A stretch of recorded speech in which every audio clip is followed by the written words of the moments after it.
आणि शिवसेनेचा वर्धापन दिन साजरा होत असताना चर्चा राज्याच्या राजकारणात होतीये ती राज ठाकरेंची। राज ठाकरे सगळ्यांना आवडे असं चित्र राज्याच्या राजकारणामध्ये दिसू लागलंय। दोनही ठाकरेंच्या मनोमिलनाची चर्चा रंगतानाच भाजप आणि शिवसेनेनं सुद्धा मनसेसाठी दरवाजे खुले असल्याचे संकेत दिलेत। विधानसभा आणि लोकसभेत जरी मनसेचा प्रभाव पडला नसला तरी स्थानिक स्वराज्य संस्थांसाठी राज ठाकरे किती फायद्याचे ठरू शकतात याचा आढावा घेणारा रिपोर्ट पाहूया।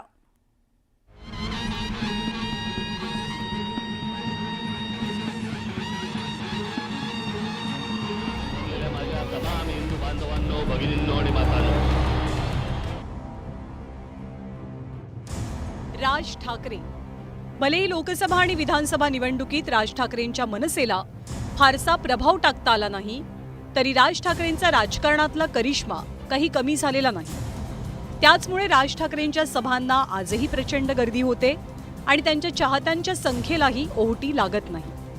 आगामी पालिका निवडणुकांचे पडघम वाजलेत। या पार्श्वभूमीवर राज ठाकरेंना आपल्यासोबत घेण्यासाठी सत्ताधारी आणि विरोधकांमध्ये जणू चढाओढ सुरू आहे। त्यामुळे सध्या राजकारणात सर्वाधिक डिमांडमधले असलेले नेते बनले आहेत राज ठाकरे। राज्यातले 3 प्रमुख पक्ष मनसेसोबत आणाभाका घेण्याच्या प्रयत्नात आहेत। त्यात क्रमांक 1 वर आहे ठाकरेंची शिवसेना, मग शिंदेंची शिवसेना आणि त्यानंतर सत्ताधारी भाजप।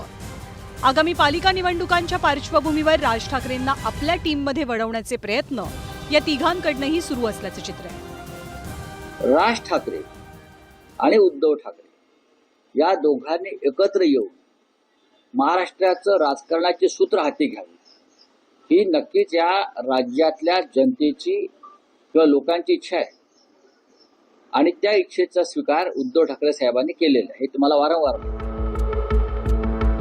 गेले काही दिवस राज यांचे थोरले बंधू उद्धव ठाकरे मनसेसोबत युती होईल का याच्या चाचपणीत बिझी आहेत। ते कधी कधी या युतीबद्दल सूचक विधानही करतात। संदेश कशाला मी बातमीच देईन ना तुम्हाला। तर भाजपचंही राज ठाकरे प्रेम लपलेलं नाही। मुख्यमंत्र्यांसह भाजपचे अनेक महत्त्वाचे नेते हक्कानं राज ठाकरेंना भेटतात आणि या भेटीगाठींमधनं राजकीय संदेशही देतात। तर दुसरीकडे एकनाथ शिंदेही राज ठाकरेंसाठी गळ टाकत असल्याचं चित्र आहे। शिवसेना ओरिजिनल एकनाथ शिंदेकडे गेली आहे कायदेशीर। त्यामुळे तुम्ही जे काय तुम्हाला इंटरेस्ट आहे ना त्यांची शिवसेना राहिलेली नाही, त्यांचं दुकान बंद। हा ते धडपडत जरी असले ना बाळासाहेब कट्टर हिंदुत्ववादी होते। माननीय बाळासाहेबांनी काही तडजोड केली नाही पदासाठी आणि पैशासाठी। या लोकांनी पदासाठी तडजोड केली। शिंदेंकडे शिवसेना हे पक्षाचं नाव आणि चिन्ह जरी असलं तरी ठाकरे हे आडनाव नाही। त्यामुळे शिंदे आता स्नेहभोजनातनं राज यांच्यासोबत डिनर डिप्लोमसी करण्याच्या प्रयत्नात आहेत। कोणाच्या घरी आपण जेवायला गेलो किंवा कोण आपल्या घरी जेवायला आलं याच्यावर काही गोष्टी ठरत नसतात। युती किंवा आघाडीचा निर्णय हा आयडिओलॉजिकल नंतर तुमच्या बाकीच्या बऱ्याचशा गोष्टींवर अवलंबून असतो। तर याचा निर्णय हा सर्वस्वी राजसाहेब घेतील। पण कोण कोणाच्या घरी जेवायला गेलं म्हणून लगेच युती होते किंवा कोण कोणाला भेटलं म्हणून लगेच आघाडी होते अशातला काही भाग नाहीये। महाराष्ट्राची परंपरा आहे, लोक एकमेकांकडे जातात। मनसेच्या आजवरच्या कामगिरीवरती नजर टाकल्यास पक्षानं पदार्पणातच विधानसभा आणि पालिका निवडणुकीत तुफान परफॉर्मन्स दिला होता। पण हळूहळू निवडणुकांच्या रिंगणात त्यांचा प्रभाव ओसरू लागला। आकडेवारी जाणून घेतली तर मनसेच्या खालावलेल्या परफॉर्मन्सचा अंदाज येतो।